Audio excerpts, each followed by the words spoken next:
Good morning, everyone.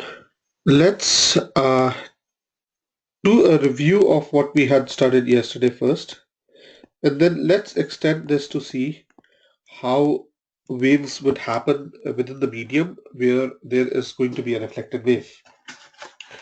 What we had seen yesterday was that if I have a boundary between two mediums, epsilon 1 and epsilon 2, then we had assumed that these were dielectrics with non-magnetic properties, so mu was roughly mu naught.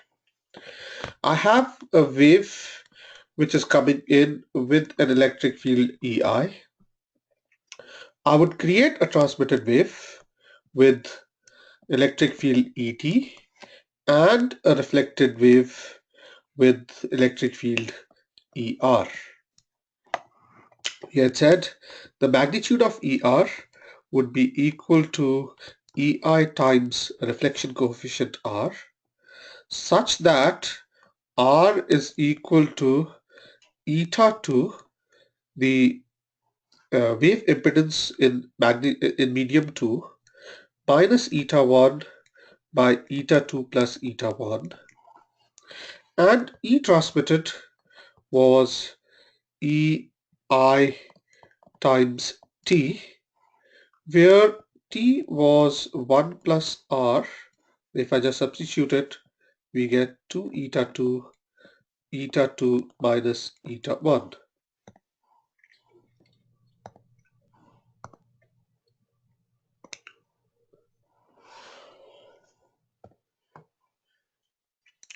So now we have a wave. We get these terms around.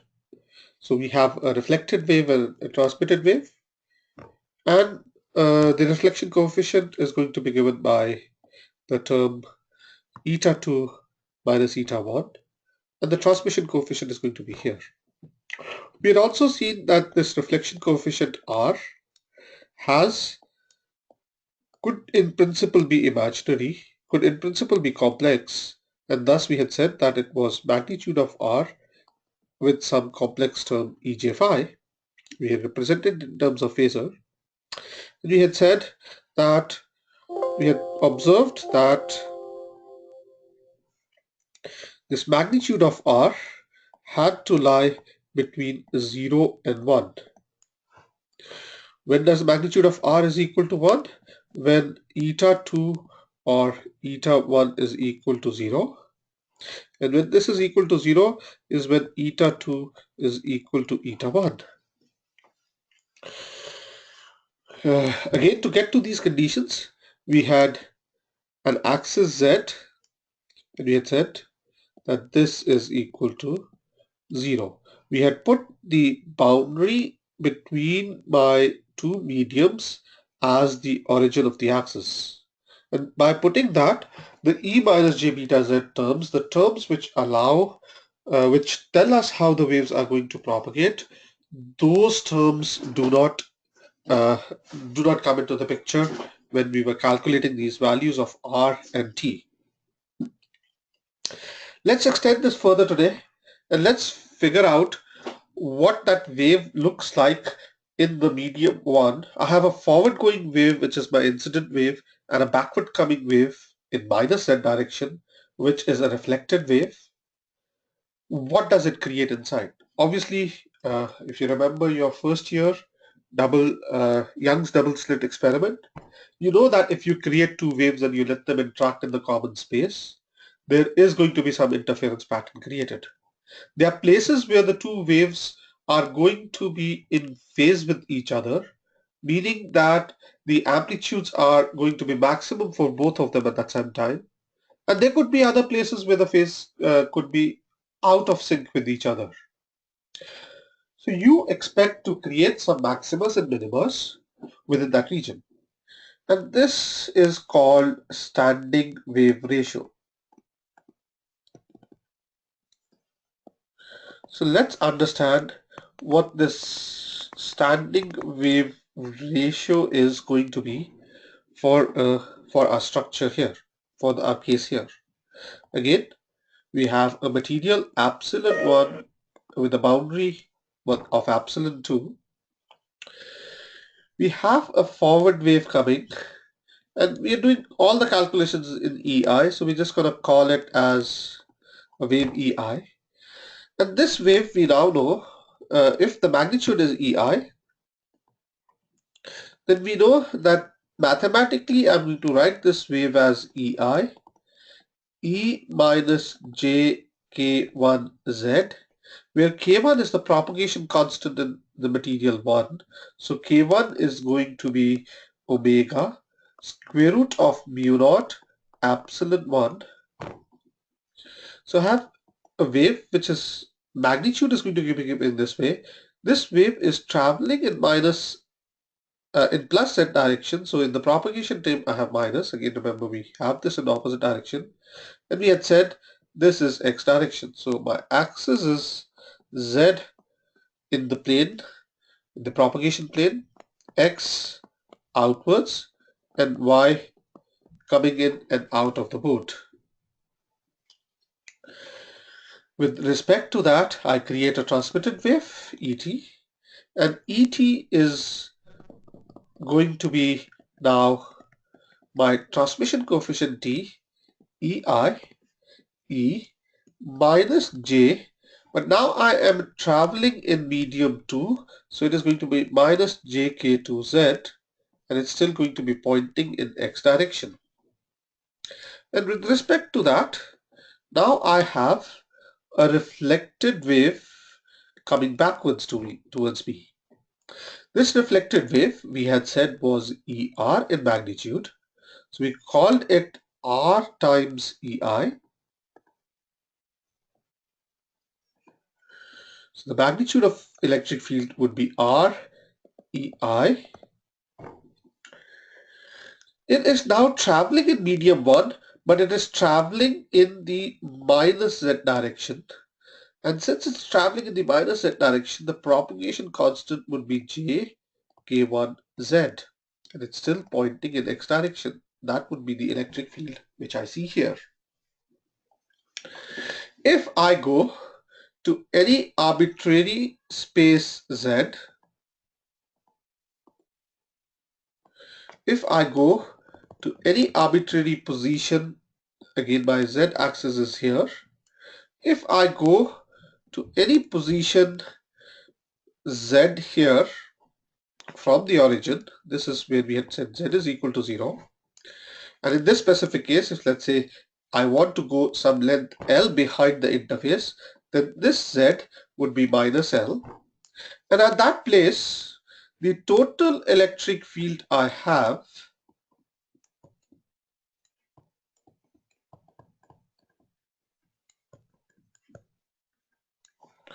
let's call it E total, is going to be the electric field in the forward wave EI, E minus j k1z, plus the electric field in the second term R EI, E plus j k1z in x direction. That would be the total electric field which I am going to measure there. This electric field what is if I was sitting there with some kind of an electric field meter, I would not be able to differentiate between the electric field which is moving forward versus the electric field which is moving backwards. Let's say do not have that kind of differentiation. Then if I go at that place and I sit there and I start calculating, I start measuring what my electric field is going to be, it is going to be some of these two terms. We had said that R is actually complex, so it is some REJ phi. So if I substitute this here, and let me take this term which is common outside the bracket, I would get my ET as EI E minus j k1z. This term I have taken common. 1 plus magnitude of R EJ phi E plus 2j k1z pointing in x direction. Let's take a look at this expression and let's understand what this expression is telling us. Again, the expression is that the total electric field which I see is going to be EI E minus some jkz. I get 1 plus R ej phi E 2j kz. Really what I am measuring is, this is the phasor part of it. This is the mathematical trick we had played so that we can calculate our problem easily. But really what I'm measuring is going to be, if I have, is going to be EZT. And let's say I want to take the cost part, it's going to be real of EI E minus jkz. The term which I have there, 1 plus R ej phi E2jkz multiplied by ej omega t, which I can write it as, if I combine these two terms, ej omega t as that, I can write this as EI, assuming EI is just an amplitude, there is no phase to it. In general, this could be complex, but let's just assume that it is real. I can write that as cos of omega t minus kz, which is the term I have there, multiplied by real of 1 plus magnitude of R ej phi E2j kz. This is the, if I was sitting at that z, if I was sitting at an arbitrary z in medium 1, this is the value I would be measuring as the time changes. There is a forward going wave, there is a backward going wave.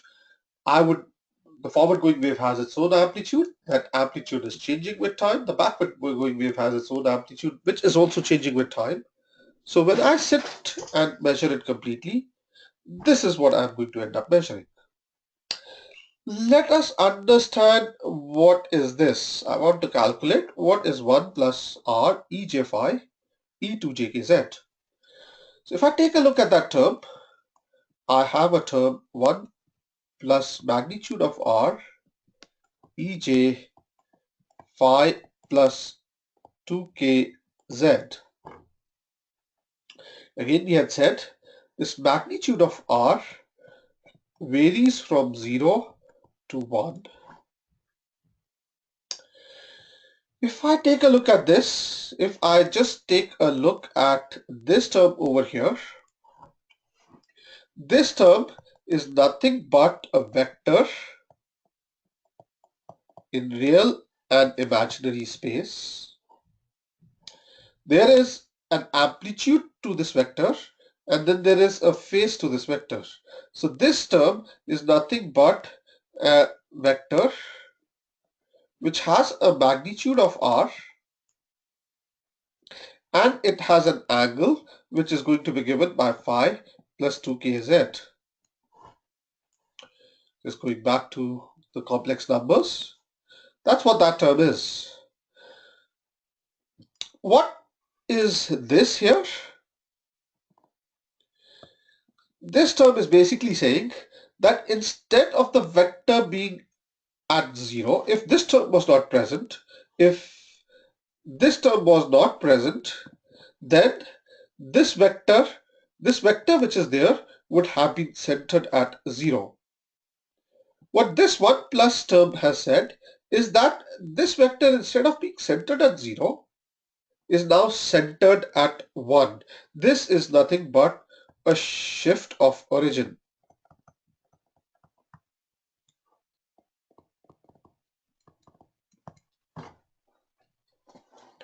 So if I was going to draw that, what I would get is, if I was drawing that term,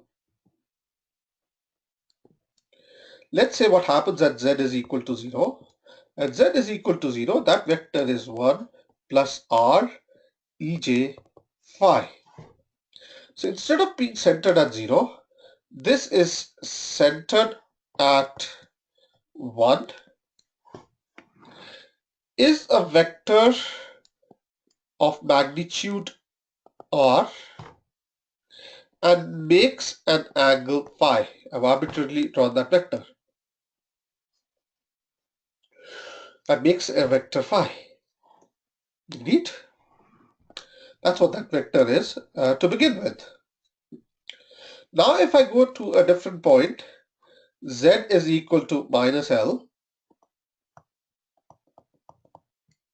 and go to a different point, this is now 1 plus r ej phi. That has not changed, but what has changed is I have to go to plus 2 beta z, z being minus L, I get 2 minus 2k L. So it's saying, again remember, minus angle is a clockwise angle.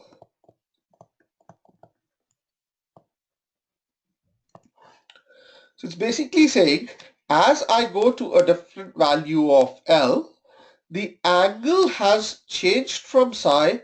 I've subtracted whatever length I went through. I've subtracted that from the angle.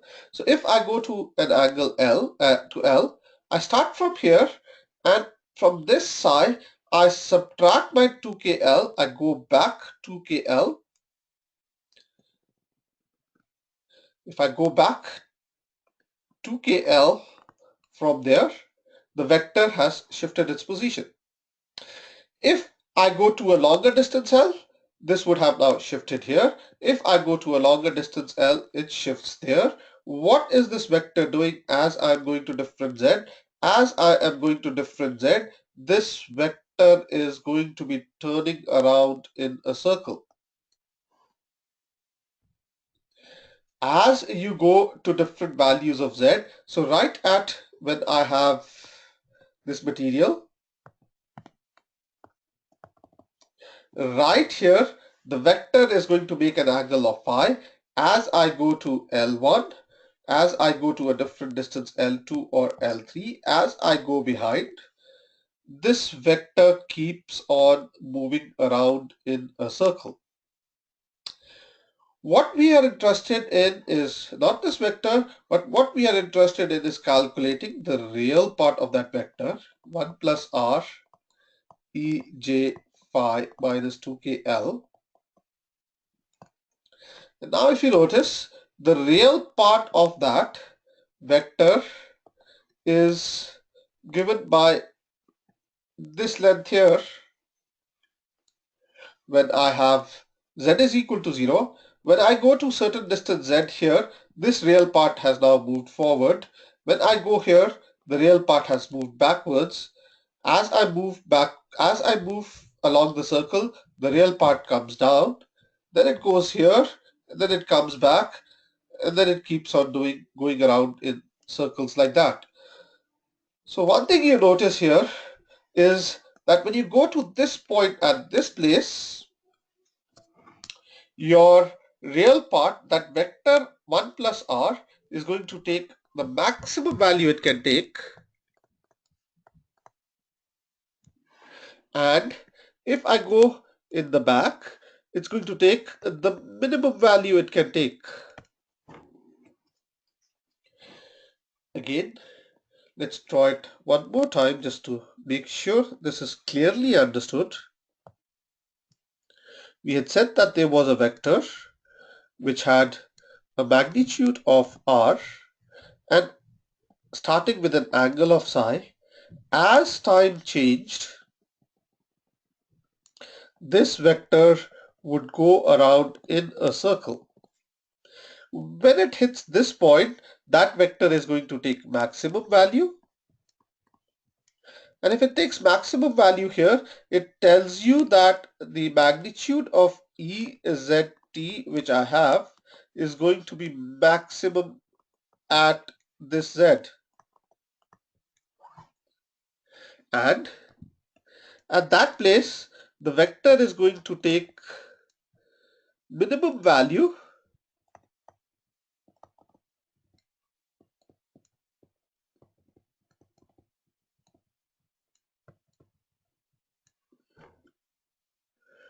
and thus the magnitude of EZT which I have, that electric field which I have, is going to be minimum.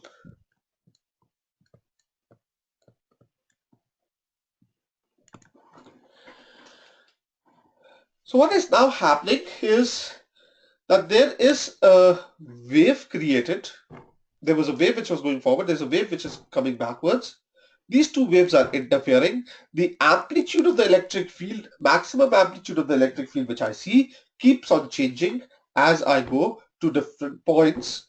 And in doing that, I am going to get a place where the amplitude is going to be maximum and a place where the amplitude is going to be minimum. The ratio of maximum to minimum, let's call this E max, and this to be E minimum. The ratio of maximum to minimum, E max by E minimum, is called the standing wave ratio,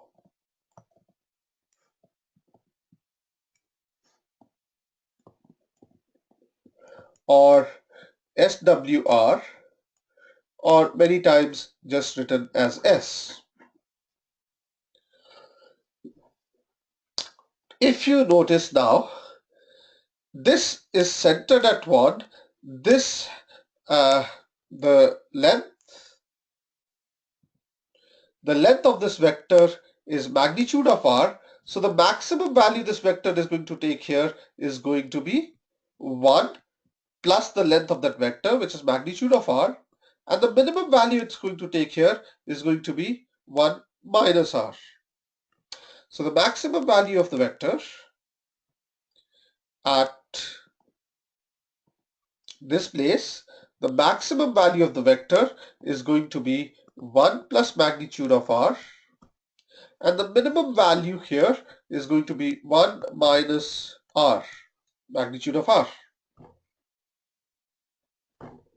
Again, notice I had previously explained to you that r can only take values between 1 to 0.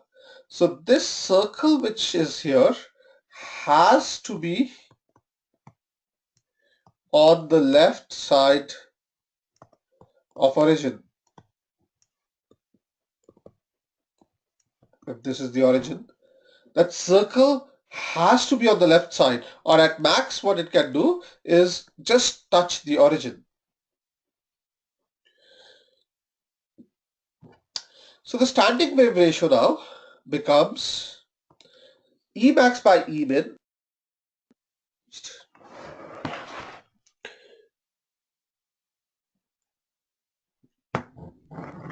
The only thing which has changed, standing wave ratio S, is E max by E min, and what is creating E max and E min is that vector term which we had. So that ratio would always be 1 plus magnitude of r divided by 1 minus magnitude of r.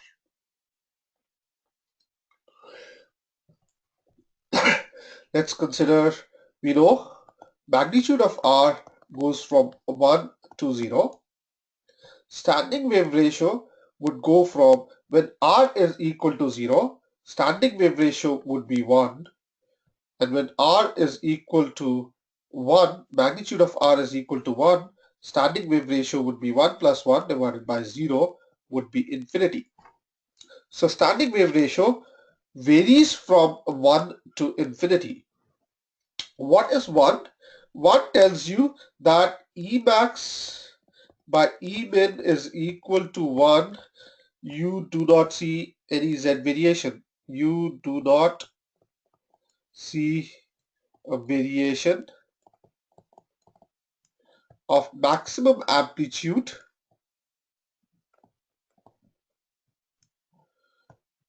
in Z. What is infinity? Infinity means that you get a minima of 0 at some Z,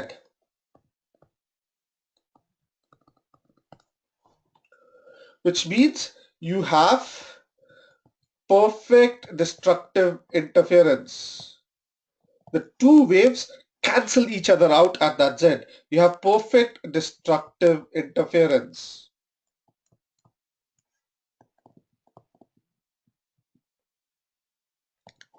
And perfect destructive interference leads to cancelling out of the two waves with each other, and thus the amplitude of your electric field at that point will always be zero, no matter what time you go through. So that's the definition of S, and that is the definition of S and the limits of S we have, the standing wave ratio we have. Let's understand physically what this S means and what what is this equation really telling us. So I want to understand the term which we had written here. I want to understand this part of the term. If you look at it, let's rewrite it.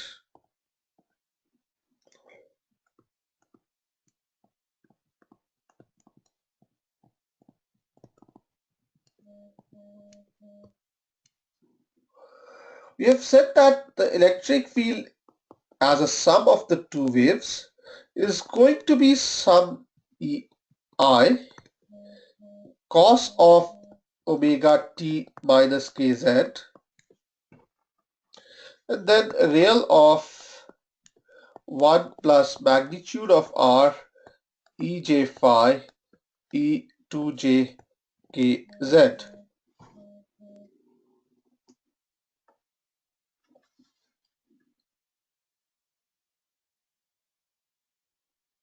Right? That's what we had written here. If you notice, this term is a wave going forward,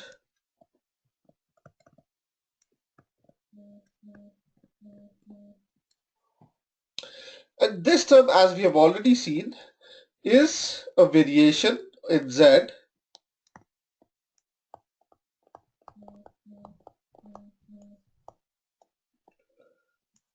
of amplitude in Z.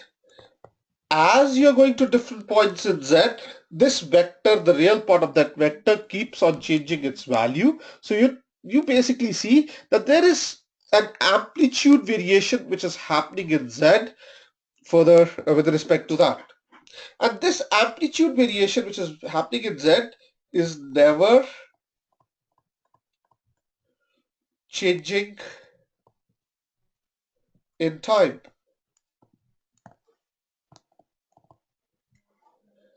This part is never changing in time. There is no t variation here. This part is always remaining whatever happens.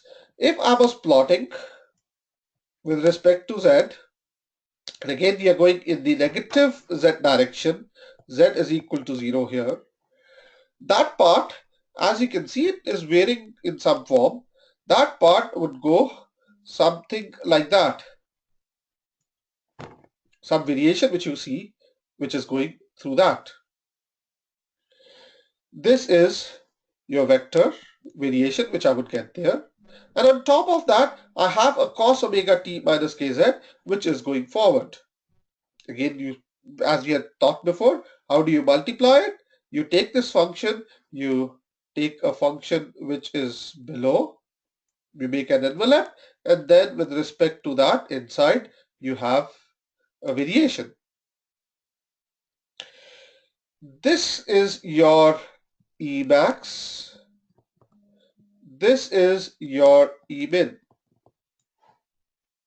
So standing wave ratio is what is the maximum value I get as I travel in Z? What is the maximum value amplitude could get? That standing part of the wave, what is the minimum value I get over here? This is very similar to the strings you may have seen in guitars or you may have done in first year. If I take a string and tie it up between 2 points and I bounce, I resonate it, what do you see? You see different modes which can be created.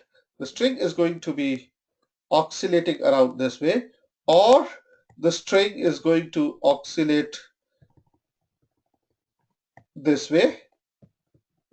And if this mode is created, then this point, the string is never going to oscillate.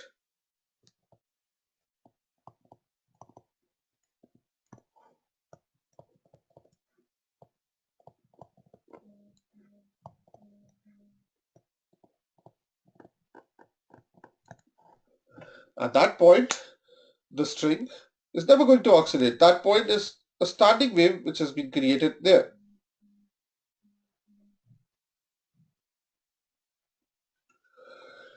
That same kind of an interference pattern is created in my medium 1. This is my medium 1, medium 2. That same kind of interference pattern is created back in medium 1, and the maximum versus divided by the minimum is what we call S. When would S be infinity? S is equal to infinity means that I have a wave. The maximum comes and it goes like that. The vector goes like that, which means magnitude of R is equal to 1. So the minimum value the vector can take is going to be 1 minus magnitude of R. 1 minus 1 is 0. So I see something like that, and thus I get exactly the same example I have done before. Exactly the same example you see in a guitar string or in any other material or any other strings like that. So that tells me what the standing wave ratio is. Because of this reflected wave, you have created an interference pattern in medium 1.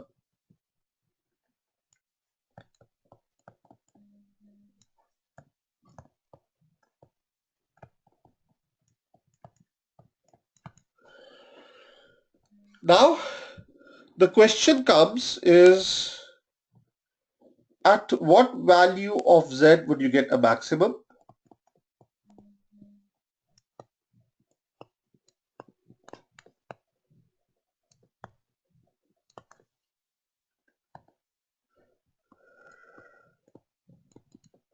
Or a minimum?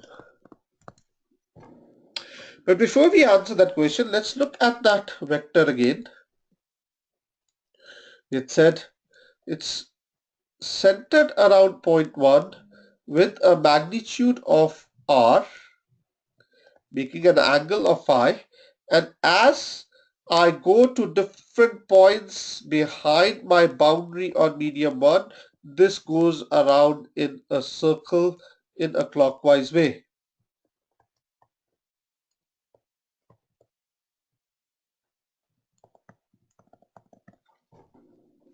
One thing you notice is that if I start here and I go around 2 pi, I come back to the same point.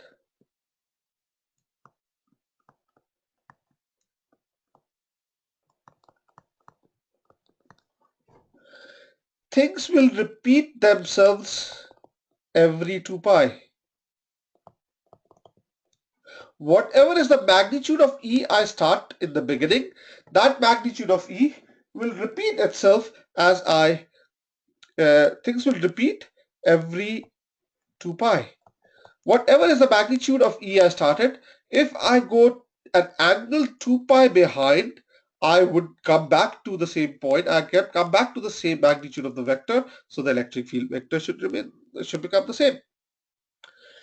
So it's telling me if 2kz is equal to minus 2 pi, This minus is, this minus is because we are going clockwise.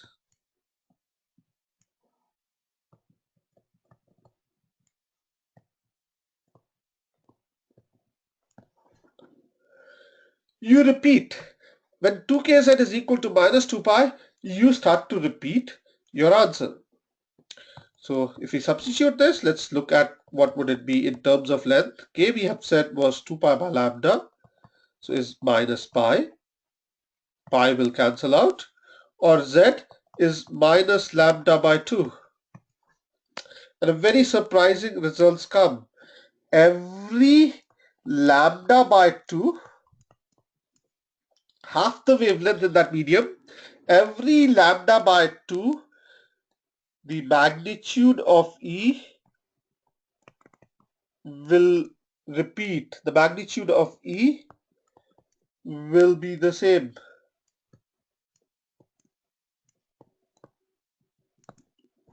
Going back to the discussion, if I have a variation like that, this distance is going to be lambda by 2.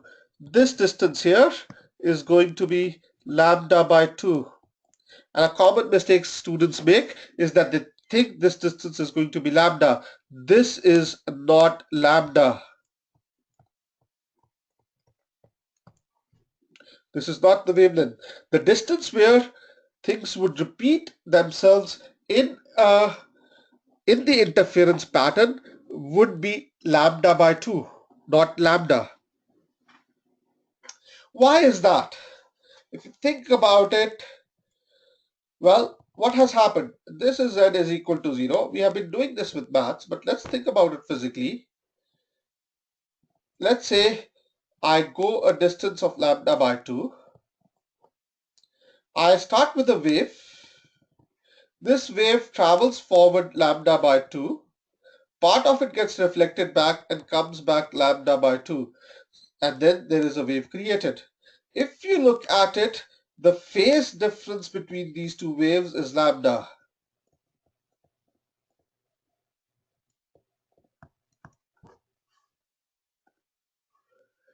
There was a wave which was created, which was incident. That wave had to travel forward first, then get reflected back and had to travel again before it could interfere with the forward going wave at that point Z where I'm interested in. So there is lambda by 2 forward, lambda by 2 backward. So yes, the path difference is still lambda, but half the path difference is going forward, half the path difference is coming backward. So in terms of Z, in terms of the actual position, things will repeat lambda by 2. So every lambda by 2, things will repeat. Whatever the magnitude be here, if I go lambda by 2 behind, I will get the same magnitude, no matter what. All right. With that in mind, let's now understand where do I get Z maximum. What is Z maximum? Where I get E maximum. So what has to happen is I have a vector centered at 1 with a magnitude of r making an angle of phi. What I have to do is I have to move this vector such that it hits this real axis. And at that point, my magnitude is going to be 1 plus magnitude of r. So what I have to do, how much do I have to move? I have to move minus 2kz. I have to go clockwise. And this is E minus j 2kz.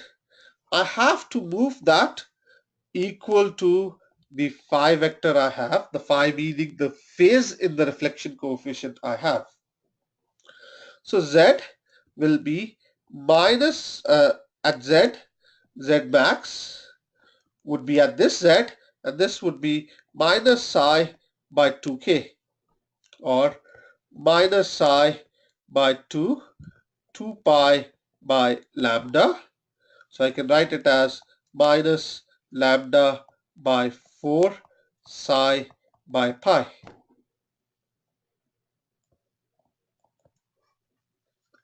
Is this the only time I'm going to get a maximum? No, not necessarily. If I now start from here and I go another lambda by 2 behind, I hit it.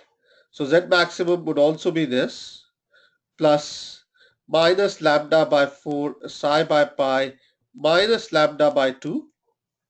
Or if I go another lambda by 2 again, if I start from here and I go again another lambda by 2, I hit it again. So minus psi by 4, minus lambda by 4 psi by pi minus 2 lambda by 2.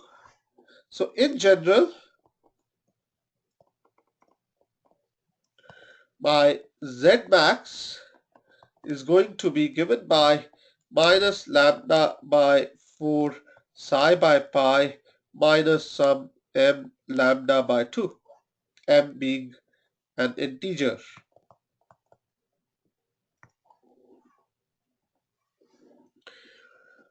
Any value of integral value of m lambda by 2 from my original point, I would get the term.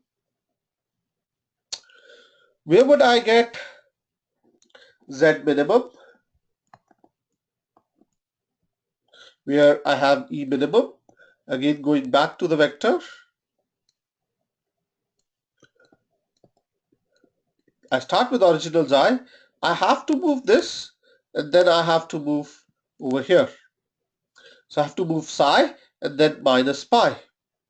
So Z minimum is going to be 2k Z minimum. I have to move minus psi in clockwise direction, and I have to move minus pi further down to get to the point where I get my minimum value. So Z minimum is going to be minus psi minus pi by 2k. Again, any lambda by 2 additions to this length would be further given by, would further give me the answer. That would further give me any minimum points I have. So let's quickly review what we have learned here. We have said that when I have a reflection R between two mediums given as Ej phi, which is eta 2 minus eta 1 by eta 2 plus eta 1, I create in medium 1, I create a standing wave, and a standing wave is nothing but an interference pattern which is never going to move about in time. I create a standing wave resulting in standing wave ratio S given by 1 plus magnitude of R by 1 minus magnitude of R. And since magnitude of R varies from 0 to 1, my standing wave ratio varies from 1 to infinity. At where do I get Emax? I get Emax, the maximum value the electric field can take, at Zmax given by minus psi by 2 pi or minus lambda by 2 lengths, some minus m lambda by 2 lengths added to this, and I get me E min at Z min given by minus pi minus psi by 2 pi, or again minus m lambda by 2 from that point onwards. Again, remember, Z has to be negative. because we put z is equal to 0 right at the boundary. With this in mind, let's further extend this. What I want to be able to do by end of the class today is set us up so that tomorrow we can do some really exciting engineering problems. So we will do some real engineering designs using the concepts we would learn today. Let's go and see. Now let's extend this further. So far we have been only talking about electric field, what happens to magnetic field, and what happens to the effective impedance IC.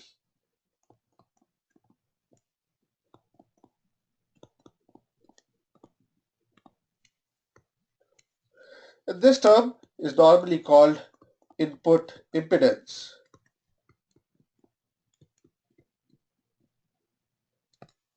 So again, I have medium 1 here with epsilon 1, medium 2 here with epsilon 2. We said so far that there was a wave coming forward with EI. There is, which creates a transmitted wave going forward with ET. And there is a wave which is going to be reflected back, which has magnitude of ER given by R times EI. With respect to that wave, we also have magnetic field HI in Y direction, magnetic field HT, but while the wave is going backwards, the magnetic field now would be pointing in the other direction, HR. Knowing the material properties, if this is eta 1 and this is eta 2, HI has to be EI by eta 1 in magnitude. HT has to be ET by eta 2. That is the material property for a wave going within a medium of specific impedance. And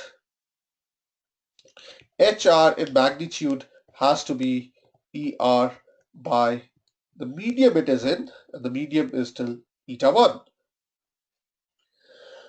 So we have seen already that my wave electric field at any z, the total electric field which I see at any z, is going to be given by EI E minus jkz or k1z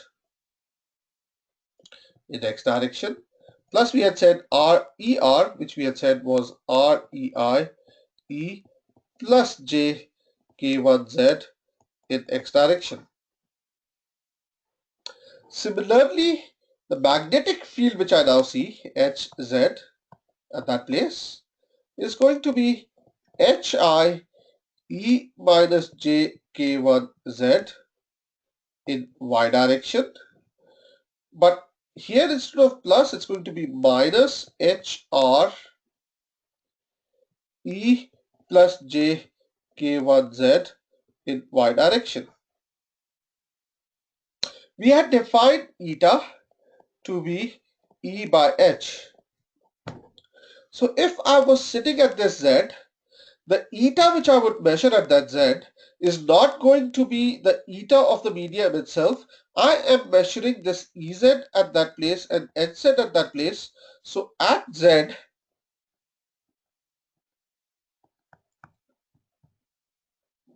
so at any Z, the impedance I'm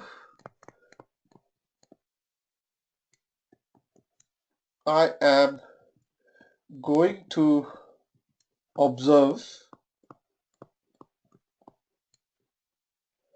is going to be some eta, and this is going to be a function of Z2.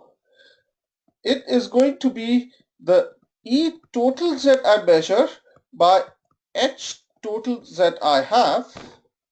So it is going to be EI E minus j k1z plus R times EI E plus j k1z divided by hi. Hi we said was EI by eta 1 E minus j k1z. Instead of plus now I have minus HR. HR is ER. ER is REI by eta 1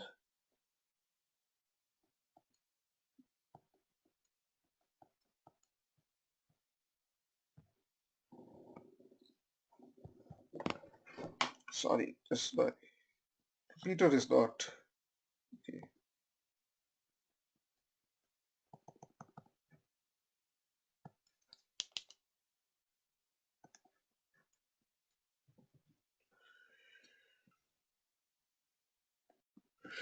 Right. So it is going to be HR, which is ER by eta 1, and ER is REI, E plus j k1z. If I can cancel these terms out, and I'm left with eta 1, the medium one, E minus j k1z plus R E j k1z by E minus j k1z minus R E plus j k1z. But R we had said was eta 2 minus eta 1, eta 2 plus eta 1, and E minus j k1z, I can write it as cos of k1z minus j sine of k1z. So if I substitute these terms back in here and do algebraic manipulations, and I let you do the algebraic manipulations, then the impedance which I see, eta z, is going to be given by eta 1, eta 2,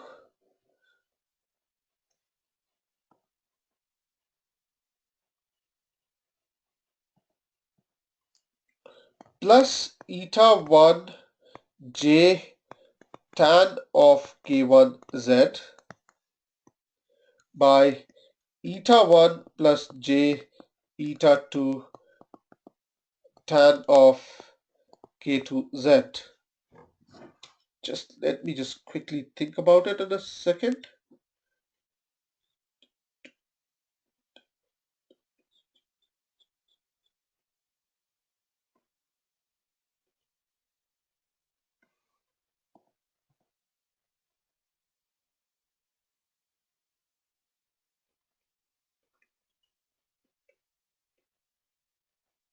Yes. Uh, this is right. Sorry, I was just checking whether this equation was correct. I have one error. This is going to be minus there, not plus. This term here is going to be minus, and this term here is going to be minus.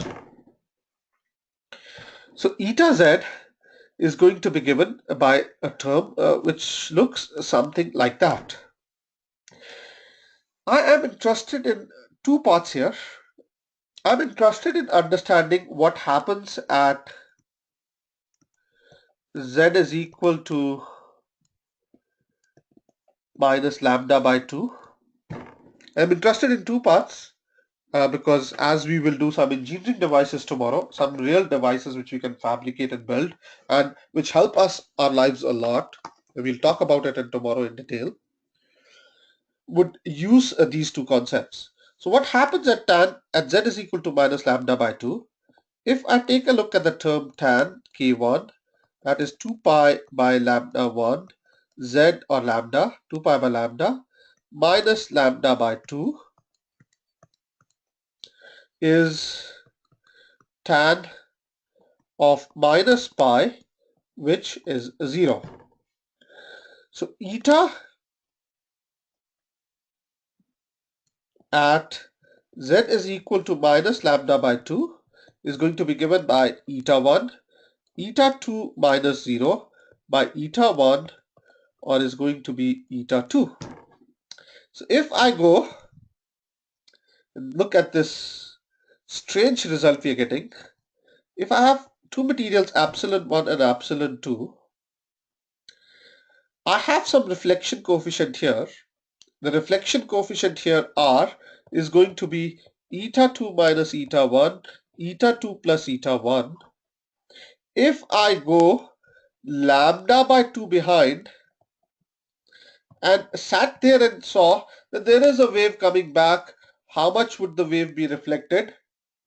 If I looked at the reflection coefficient at that point, if I looked at what my input impedance at that point is going to be, that input impedance is going to be eta 2, as if this boundary which is present at z is equal to 0, as if this boundary which is present at z is equal to 0 is also the same boundary which is present here too. And if I go another lambda by 2, as if the same boundary would be present.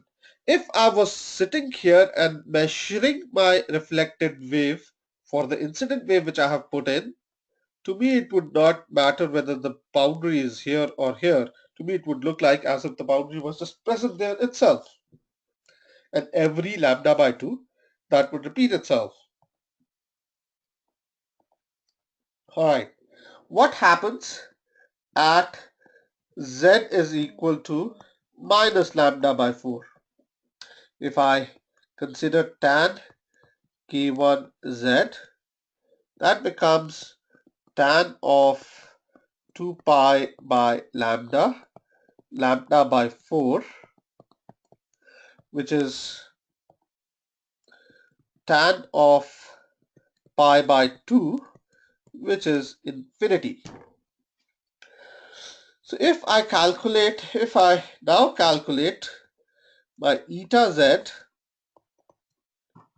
at that place, I would get eta 1, eta 2 minus j infinity by eta 1 minus j infinity. And sorry, there is another term, n1, eta 1 and eta 2. Remember, infinity multiplied by something is infinity multiplied by eta 1, infinity multiplied by eta 2 are two different numbers. They're not exactly the same numbers. To solve this, I have to take infinity out. So I have infinity by infinity. I get eta 2 by infinity minus j eta 1, eta 1 by infinity minus j eta 2. Now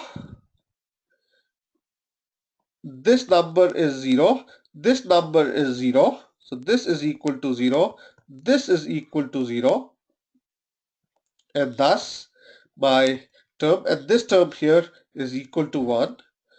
So my term becomes eta 1 minus j eta 1 by minus j eta 2, and if I cancel these two terms out, I get eta 1 square by eta 2.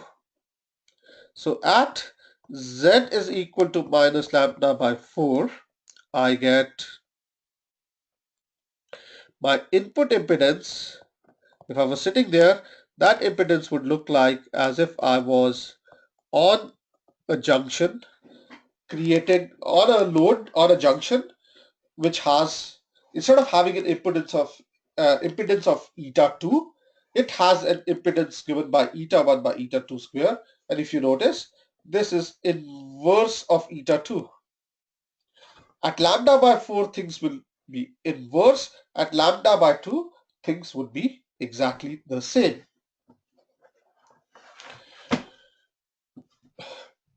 This is very, very, very important. What happens at z is equal to minus lambda by 4 and by, so again, just summarize.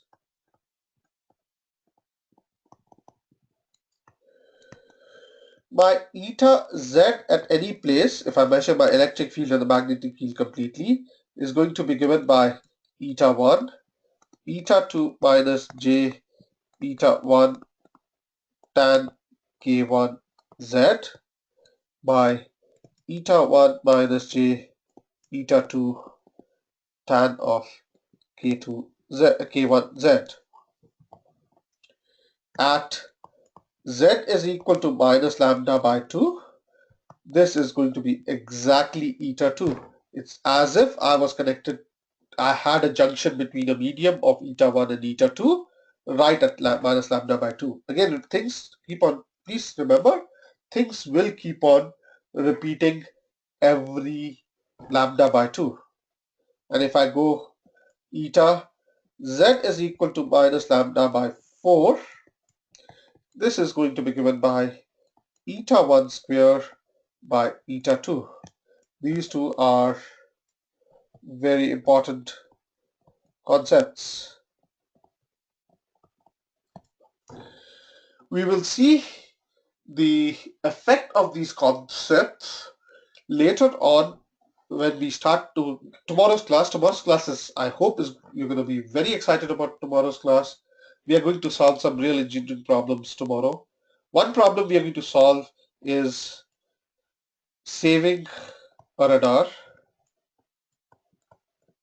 You want to put a radar system on an aeroplane. We have an electromagnetic wave going out of that. This is very expensive component. You want to enclose it with some protective material so that any birds or any debris doesn't come and hit the radar. But you don't want any reflection from that material. Otherwise, the radar performance gets totally screwed up. So how do I save that radar? The other problem you're going to do is anti-reflection coating.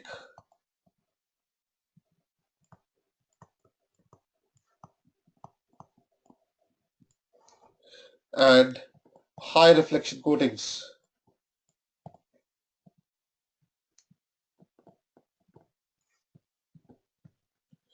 If you wear eyeglasses, you may have already heard about anti-reflection coatings.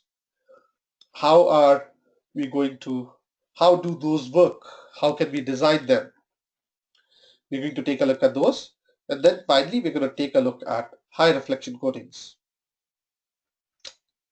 All right, that's what we're going to do tomorrow. Let's finish this normal incidence on a dielectric and let's add some more complexity. What happens if there are multiple dielectrics?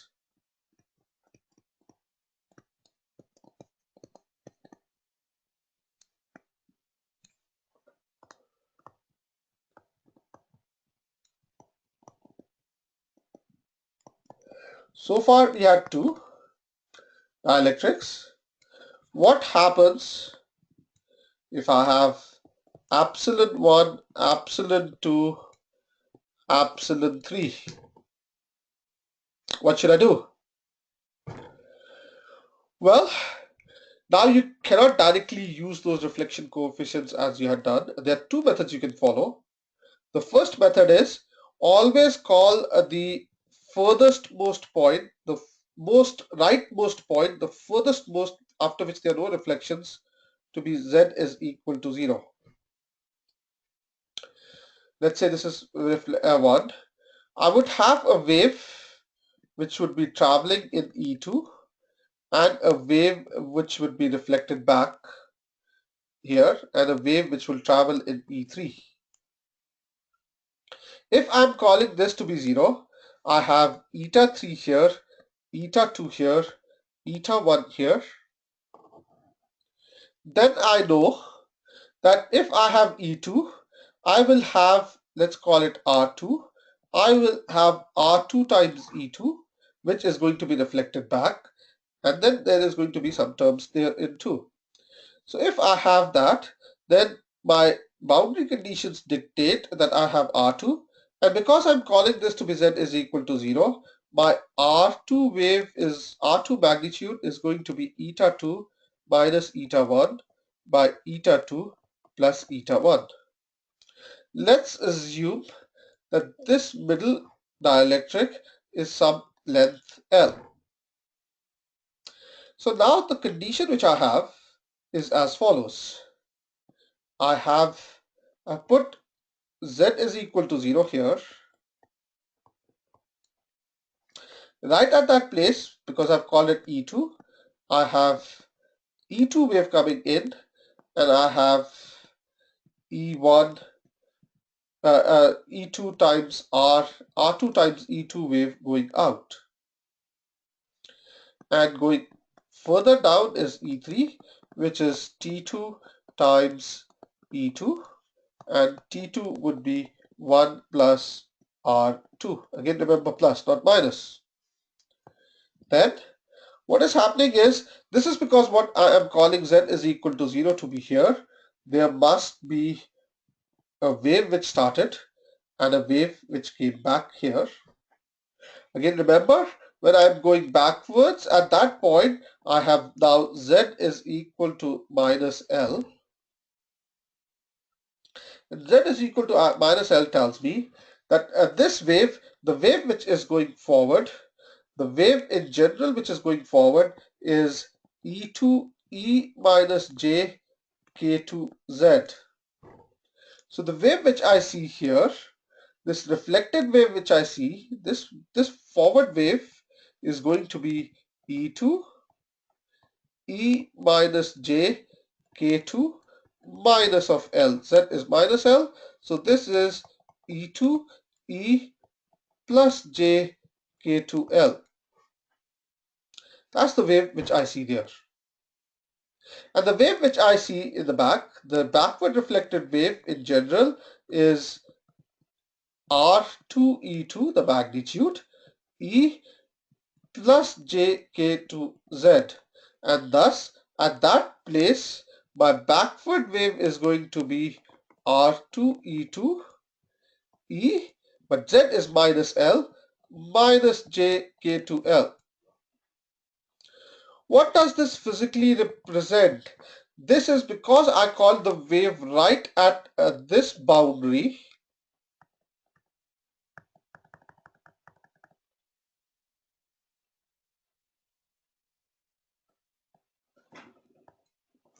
I call the wave right at this boundary to be E2, and I call the wave right at this boundary to be RE2. This is a wave which had started before time. This is a wave which had started before. It had to travel a distance L to become E2. So this wave had to travel E minus JK2L. So this wave, this is telling you that this positive with respect to E2, that term is ahead in phase by K2L, JK2L.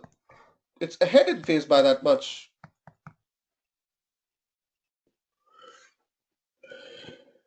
So this particular wave which started here,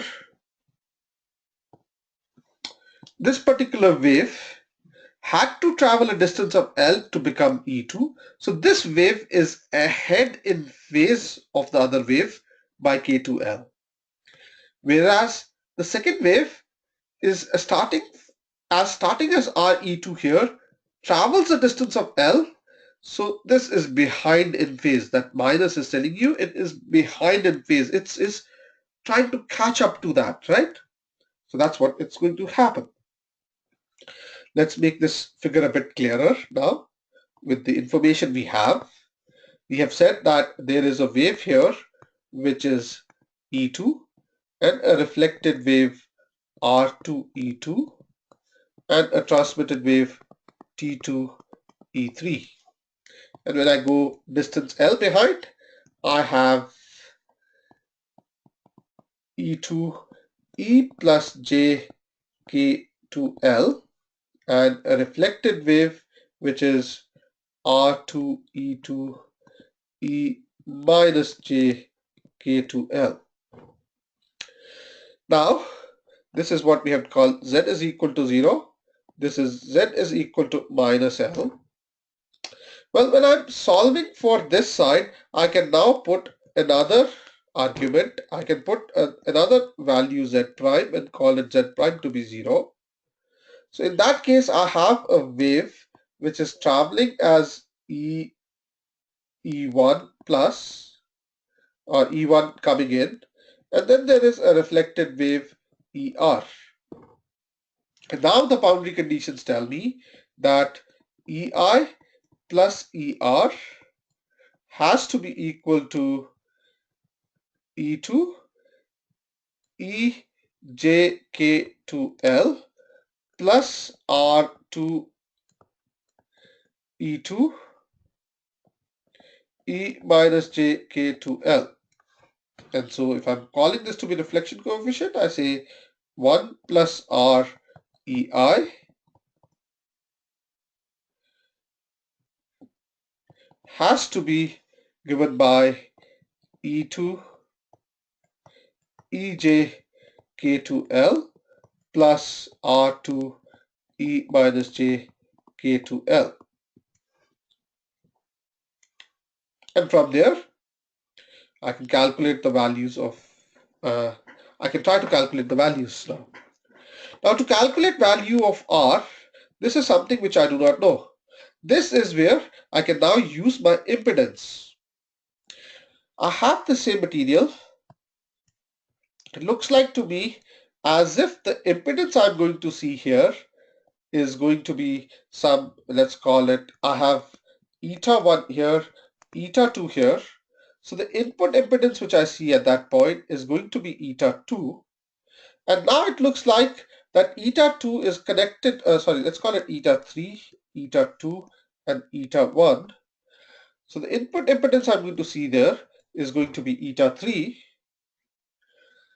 And now it looks like that eta 3 is connected to an impedance of eta 2, but I have to go distance L below.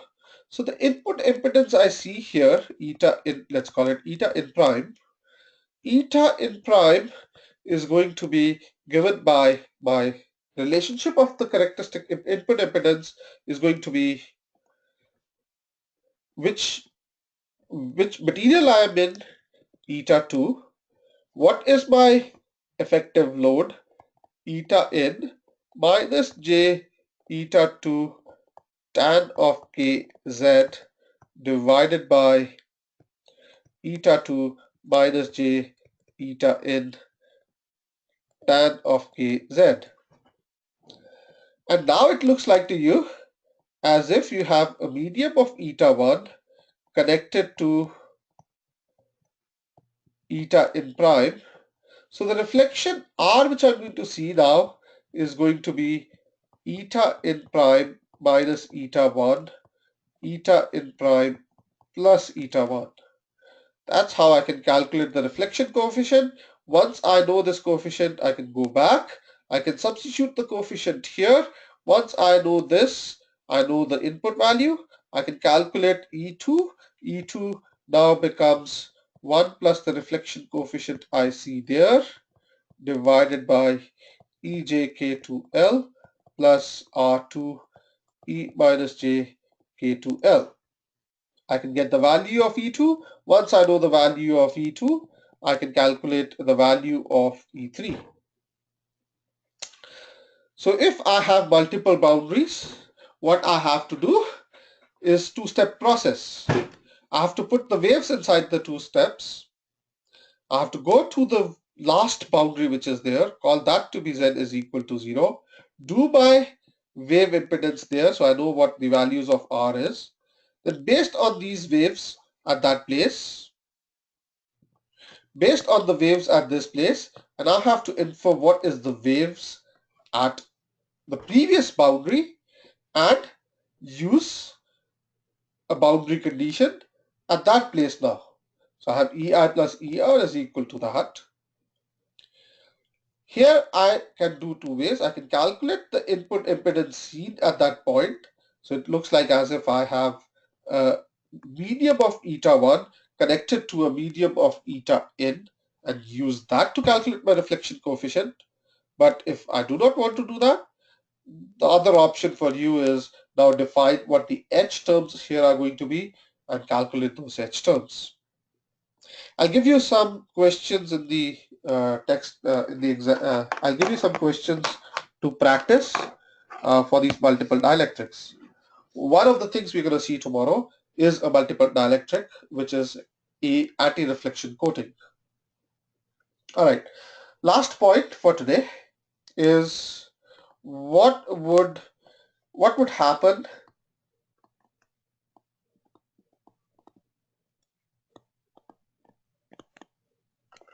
on a dielectric conductor boundary.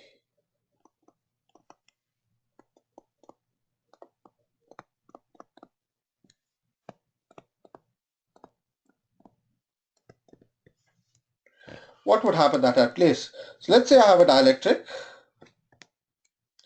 epsilon 1, hitting a medium, hitting a perfect conductor. So sigma is infinity. Well, we know if sigma is infinity, we had said that epsilon would be infinity. Eta, which is square root of mu epsilon, would be 0. The conductor is going to behave like a short circuit.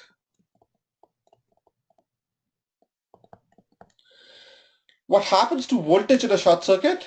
The voltage has to go down to 0. What happens to uh, uh, uh, current in a short circuit? And the current goes to whatever maximum magnitude it can take. Again, electric field is related to voltage. So I have some EI coming in. I have some ER going back. What would the reflection coefficient be? The reflection coefficient would be by eta conductor minus eta 1, eta conductor plus eta 1, and that would be 0, so minus 1, minus eta 1 by 0 plus eta 1, which is you get a minus 1. So I get a reflection of minus 1. What would the transmission of the electric field be? Transmission of the electric field is 1 plus R, which is 1 minus 1, and is thus 0. There is no wave going forward.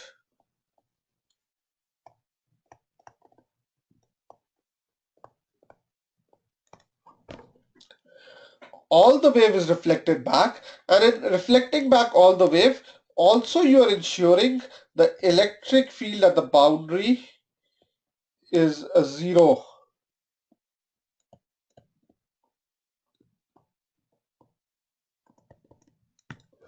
Remember, ER is minus of EI. So ER plus EI is going to be 0. There is not going to be any electric field which is created at that boundary. In simple terms, if you're thinking about it, a conductor is almost behaving like a short circuit. The magnetic field would exist. What would happen to the magnetic field now? If you look at the magnetic field, I had a magnetic field which we had said was pointing this way, HI, which was EI by eta 1, and a magnetic field which we had said was pointing backwards, which was ER by eta 1, but in backward direction. If I have HI plus HR, this becomes EI by eta 1 minus, because the directions are opposite,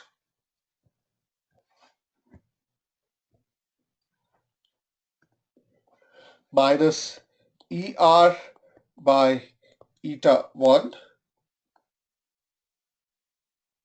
and thus this becomes EI by eta 1 minus of minus 1 EI by eta 1, or it is 2 EI by eta 1. H exists on a conductor,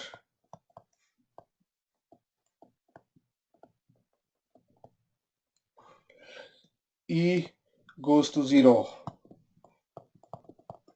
and reflection, R is minus 1, or in terms of phasors, E minus J pi. All right, let's stop here today.